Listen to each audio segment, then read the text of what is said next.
એક તરફ ગુજરાતમાં અનેક જગ્યાએ મુસળધાર વરસાદ વરસ્યો છે અને તેના કારણે ખેડૂતોને પણ નુકસાન છે અને અનેક પ્રકારની પીડા અને યાતના નાગરિકો ભોગવી રહ્યા છે, જ્યારે બીજી તરફ એવા પણ તાલુકા છે જ્યાં હજી સુધી વરસાદ પણ નથી વરસ્યો અને ખેડૂતોને જે પ્રકારે નુકસાન થયું છે અને જે પ્રકારે આ નાગરિકો હાલાકી ભોગવી રહ્યા છે તે મામલો આજે ચર્ચા હોય છે કેબિનેટની બેઠકમાં અને ત્યાર પછી મંત્રી જીતુ વાઘાણીએ શું કહ્યું છે તેની જ વાત કરવી છે। વૈષ્ણવજન તો તેને કહીએ જે પીડ પરાઈ જાનાને રે।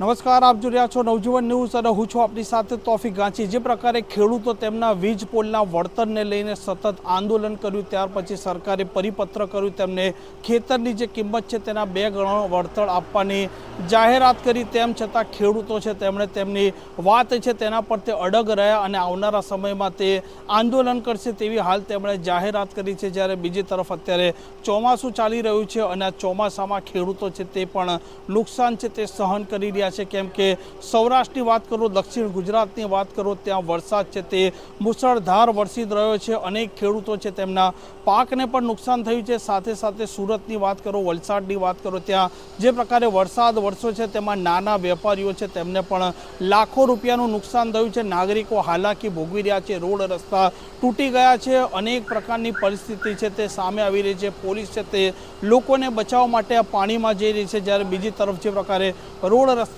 ઉબડ ખાબડવાળા છે, આવી સ્થિતિના અને આવા વિડીયો પણ સોશિયલ મીડિયામાં લોકો ટીખણ તેની કરી રહ્યા છે। અને કેબિનેટની બેઠકમાં આ મુસળધાર વરસાદ અને જે વિસ્તારમાં વરસાદ નથી થયો આ બંને બાબતો ચર્ચાઈ છે અને ત્યાર પછી સરકારના પ્રવક્તા જીતુ વાઘાણીએ પ્રતિક્રિયા પણ આપી છે। આજે મુખ્યમંત્રી શ્રી ભૂપેન્દ્રભાઈના નેતૃત્વમાં મળેલી મંત્રીમંડળની બેઠકમાં ખાસ કરીને હાલમાં ભારે વરસાદની સ્થિતિને ધ્યાને લઈ અને 11 જેટલા નાગરિકોના આમાં અવસાન થયા છે। બધા જ પ્રત્યે સંવેદના સાથે માનનીય મુખ્યમંત્રી છે અને મંત્રીમંડળે દુઃખ વ્યક્ત કર્યું છે અને સૌ દિગ્વંતોને ભાવપૂર્ણ શોકાંજલિ પણ આપવામાં આવી છે અને પરિવારજનોને આવી પડેલી આ આફત માટે ઊંડી સાંત્વના અને સંવેદના વ્યક્ત કરી છે। માનનીય મુખ્યમંત્રીએ વરસાદી પરિસ્થિતિની સમીક્ષા કરી છે। પરિસ્થિતિનો સમગ્ર રાજ્યવ્યાપી જે જિલ્લાઓ અસરગ્રસ્ત છે એનો પણ તાગ મેળવ્યો છે। જ્યાં હજી વરસાદ નથી એની સ્થિતિનું પણ સમીક્ષાઓ એ કરી છે। કેટલાક તાલુકાઓમાં એ હજુ પણ વરસાદ પ્રમાણમાં નથી પડ્યો, એની પણ માનનીય મુખ્યમંત્રી શ્રી ભૂપેન્દ્રભાઈએ વિગતો મેળવી છે।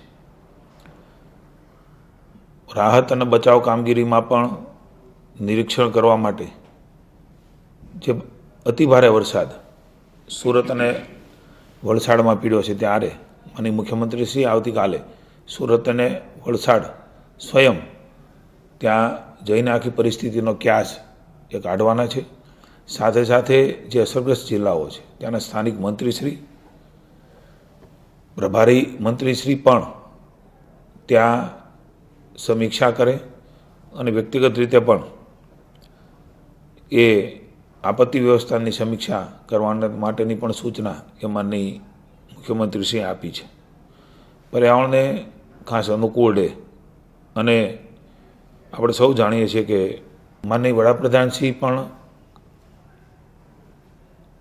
ઈવી વાહનો માટેનું સતત દિશા દર્શન અને માર્ગદર્શન કરે છે। રાજ્ય પણ એ દિશામાં ખૂબ આગળ વધ્યું છે, ત્યારે ઈવી ચાર્જિંગ સ્ટેશનો એના માટેની પણ ઝડપથી પોલિસી બનાવીને રાજ્યના ઈવીના જે વાહનો ધરાવે છે એમને મુશ્કેલી ન પડે એના માટેની પણ માનનીય મુખ્યમંત્રીશ્રીએ ચીફ સેક્રેટરીને એક સ્પેશિયલ ઈવી ચાર્જિંગ પોલિસી પણ બનાવવા માટેની સૂચના આપી છે। ભવિષ્યમાં એ પણ રાજ્યની જનતા માટે પોલિસીના મારફત લોકોને લાભ મળશે। આજની મંત્રીમંડળની બેઠકમાં માનનીય મુખ્યમંત્રી ભૂપેન્દ્રભાઈ પટેલે મારા વિભાગમાં એટલે ફિશરીઝ ડિપાર્ટમેન્ટનો પણ મહત્ત્વપૂર્ણ નિર્ણય એ લીધો છે। ડીઝલ વેટ સબસિડીમાં નીતિમાં એ ખૂબ મહત્ત્વનો અને ઉદાર સુધારો કરવાનો નિર્ણય એ કર્યો છે।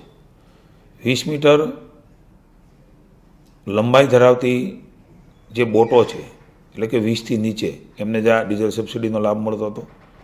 હવે પછી આ નિર્ણય થઈ હતી 20 મીટરથી વધારે લંબાઈ ધરાવતી બોટોને પણ રાજ્યભરમાં એ બોટ ધારકોને ફિશરમેનોને એમનો લાભ મળવાનો છે.